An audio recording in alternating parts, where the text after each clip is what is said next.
Jam on toast!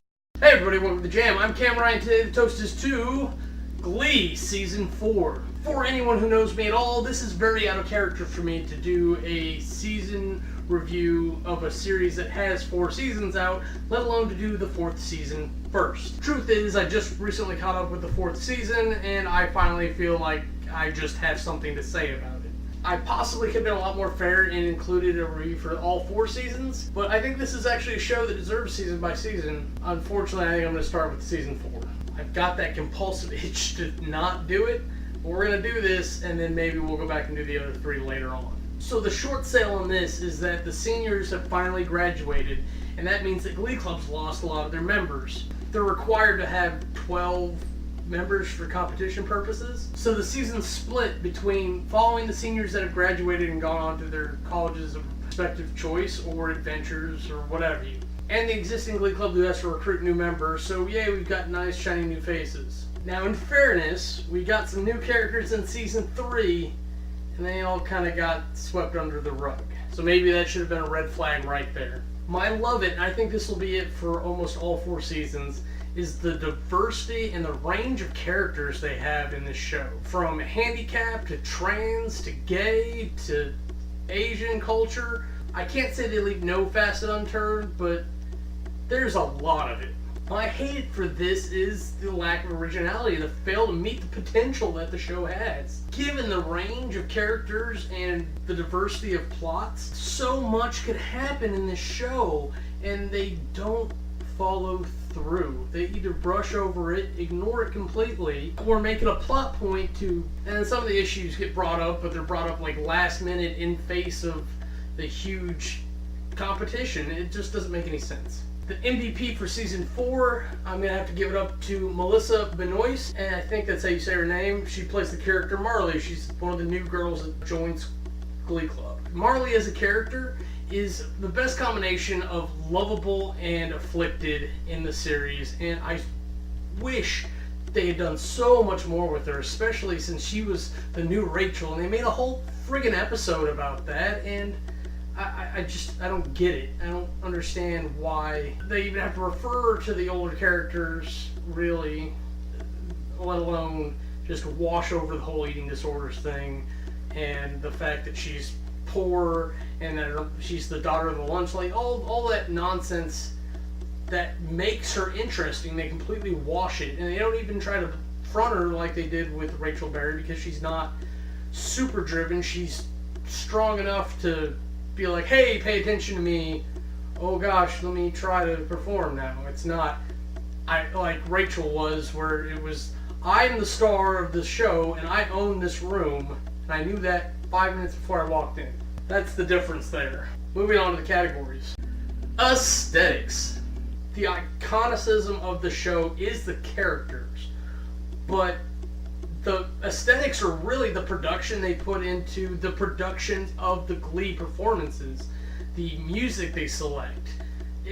It's really quite amazing a lot of points, and the way they cast some of the things, and the way they use Artie Wise in his wheelchair, the way they use Unique as a trans character. It's really interesting to see those sort of things. It's really interesting to see when like Rachel and Kate Hudson's character have a conflict that they're dance battling. It's really neat to kind of see that as a representation of the fight and not just a dance performance. There are times where I just don't understand why they made certain selections, but it does draw your attention to those things when it happens, so maybe that's the point of it. And there's weird wardrobe changes when they're doing productions like in the school, and there's times where like they're dancing and singing through classrooms where it just kind of blows my mind for a second. Like, why is this allowed? The way they use Becky in this season in particular is very impressive, though I'm at a loss where to put it other than that's just part of the theme that's happening with her. Aesthetics gets an 89. Character development. Oh, I'm so torn. Such good range of characters and so many of them, and maybe that's part of the problem, is they don't know how to balance things well. They have failures on so many levels with individual characters, but as a group, as a whole, it's a very interesting dynamic how the group builds and competes as a team, and you see even impressively fast development with the other teams that you get introduced to, especially the Warblers. And I wanted this to be the top thing because it's what makes the show interesting for me, is the characters in the long run.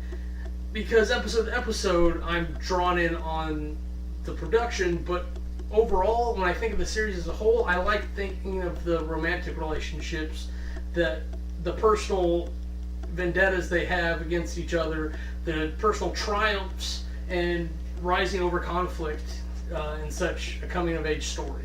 I think they spread themselves too thin. I don't think they know how to manage that many characters, and they just suffer because I want more, and I'm just not getting it.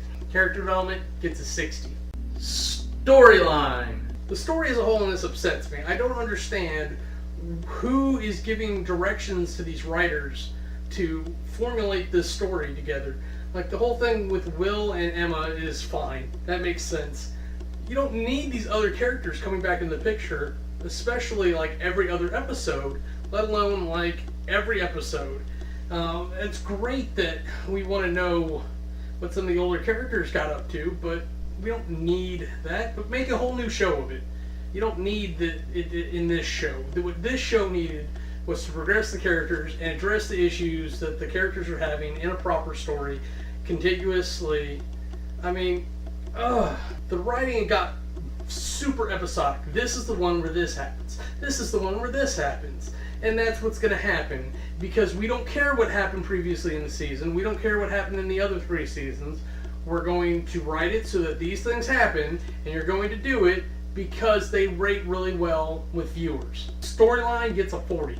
Compulsion. As much as I yelled at the screen during this season, especially in the first 2 discs, like, that's where I was like, oh my gosh, I have to make a review of this. Because by the time we get to the end of the 2nd disc, I was furious, but it did not stop me from watching the show.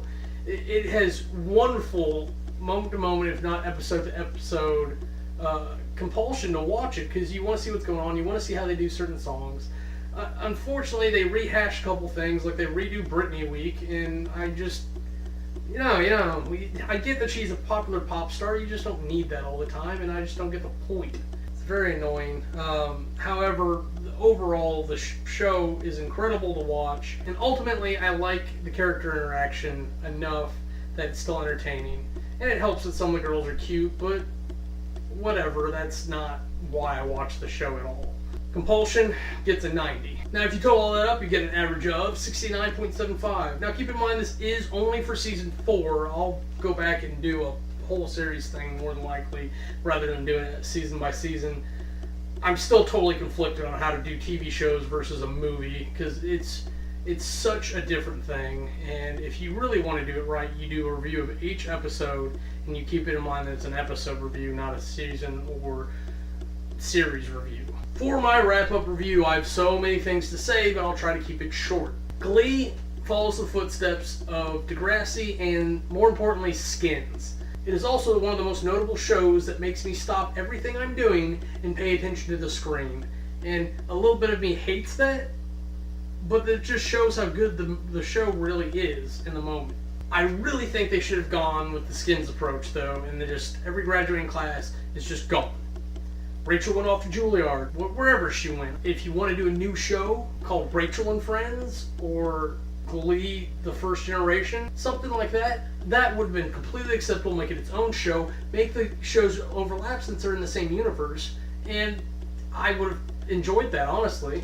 You're just watering down the current Glee because you want to keep the ratings from everyone who likes the other characters.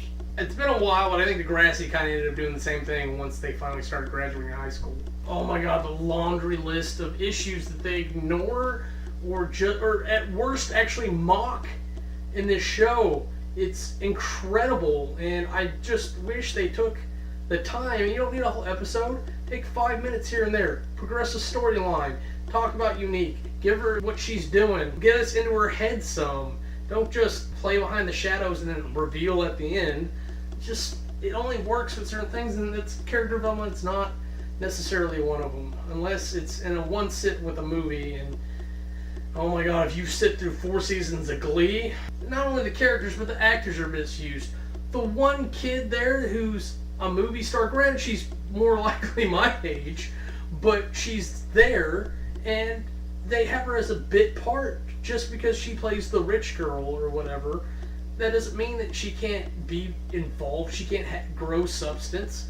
They did a little bit with her in season 3, but now they've just kind of shoved her aside. And quite literally, in the productions that the Glee Club does, she gets pushed to the side for other characters. It's really upsetting. With all that said, I would still recommend this show, especially for people who like music, current music, or classic music, popular music, I would say, and tell them to give it a try. Honestly, it's well worth the effort to try to watch it. I completely wouldn't blame you if you hate this show. Anyways, that's it for me. I'm Cameron. Have a nice day. If you want to see anything else we're up to, go ahead and click the annotations, and they'll take you to our other channels.